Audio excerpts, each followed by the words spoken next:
આજે હતી ખોડિયારમાંની જન્મ જયંતિ અને સાથે સાથે 26મી જાન્યુઆરી. સવારે સૂર્ય ઉદય સાથે જોયું તો છોકરાઓ રેલી કાઢીને નીકળી પડ્યા. પાછળ જોવાનું રેવા દો, આગળ જોવો નકા ભય પડશો. ગમે એમ તો અમારા સાઈડ ના છોકરા એટલે ઊંધું જોઈને જ હેડવાના ને. 26મી જાન્યુઆરી એટલે આજ કોઈ કહેતા નહીં. હવે લુકી ધમકી હાથે રેલી આગળ નીકળી ગઈ. 26મી જાન્યુઆરી એટલે આપણે સ્કૂલ તરફ નીકળી પડ્યા. રસ્તામાં હિમાંશી શું કહે? સ્કૂલમાં જો હો તો પેલાની જેમ ચોકલેટ લેતા આવજો, ખાલી હાથ મફતિયા મત આવતા.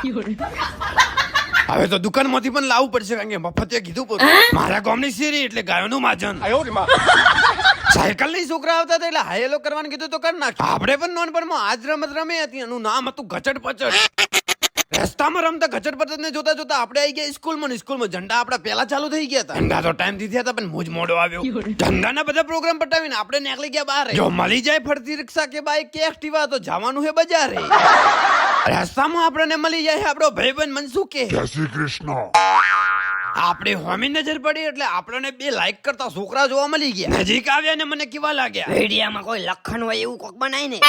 અમે લખન જેવું કહો અબલ. લખન કે છે લાઈક કરો, ફોલો કરો. આવું અબલી તો આપણે ખુશ થઈ ગયા ને આપણે એક્ટિવામાં બેન નીકળી ગયા. રસ્તામાં મળી જાય ગણપતભાઈ ની 3 સવારી તિકડમ કરવા નીકળી પડી. ટિકડમ નહીં, ધંધે જાઓ.